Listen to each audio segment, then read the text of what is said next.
ഇന്ന് കേരളത്തിൽ കൂടുതലുള്ളത് മൈഗ്രേഷൻ കപ്പിൾസാണ്. നമുക്ക് ഏറ്റവും കൂടുതൽ നമുക്ക് ക്വസ്റ്റ്യൻസ് വരുന്നതും വിദേശത്തു നിന്നുള്ള പേഷ്യൻസിൻ്റെയാണ്. പേഷ്യൻസ് നമ്മളെ കോൺടാക്ട് ചെയ്യുന്നത്. അവർ പലപ്പോഴും ഫേസ് ചെയ്യുന്ന ഒരു പ്രോബ്ലം എന്താണെന്ന് ചോദിച്ചാൽ, അവിടെ ഒരു ഡോക്ടറിൻ്റെ അപ്പോയിൻമെൻറ്റ് കിട്ടാൻ വളരെ ബുദ്ധിമുട്ടാണ്. അവിടുത്തെ ചികിത്സയ്ക്ക് വളരെ ചിലവേറിയതാണ്. നമ്മുടെ ഇവിടുത്തെ ഒരു ഹെൽത്ത് കെയർ പാറ്റേൺ അല്ല അവിടെ ഉള്ളത്. അപ്പോൾ അവർ ചോദിക്കുന്ന ചോദ്യം, ഡോക്ടറെ ഞങ്ങൾ പ്രഗ്നൻസിക്ക് വേണ്ടി ട്രൈ ചെയ്യുന്നു, ഞങ്ങൾ എന്തൊക്കെയാണ് ശ്രദ്ധിക്കേണ്ടത്? അപ്പം ഞങ്ങൾക്ക് എന്തൊക്കെയാണ്, ഡോക്ടറെ കാണാതെ തന്നെ ഞങ്ങൾക്ക് വന്ധ്യത ഉണ്ടോ ഇല്ലയോ എന്നറിയാൻ എന്തൊക്കെ ചെയ്യാൻ പറ്റും? അത് ഒരു വളരെ നമുക്കങ്ങനെ പെട്ടെന്ന് പറയാൻ പറ്റുന്ന ഒരു കാര്യമല്ല. പക്ഷേ എന്നാലും വളരെ ഒരു ചുരുക്കി ഞാൻ അതിനെക്കുറിച്ച് പറയാം. അതായത് പലപ്പോഴും നമ്മൾ കാണുന്ന ഒരു കാര്യം, പേഷ്യൻസ് നമ്മളിങ്ങനെ വിളിക്കുമ്പോൾ നമ്മൾ ചോദിക്കുന്ന ഫസ്റ്റ് ചോദ്യം സ്ത്രീകളോട് അവരുടെ പീരിയഡ്സ് റെഗുലർ ആണോ എന്നുള്ളതാണ്.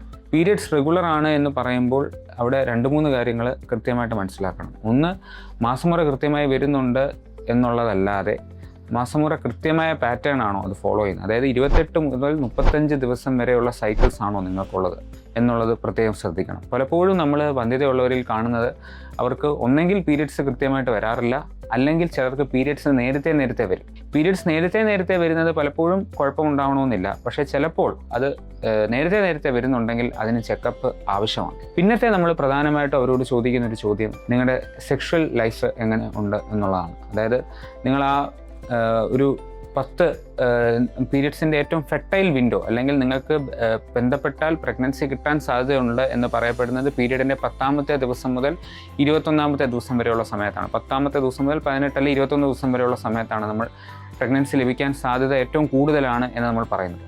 ആ സമയത്ത് ബന്ധപ്പെടാൻ നിങ്ങൾക്ക് കൃത്യമായി പറ്റുന്നുണ്ട്.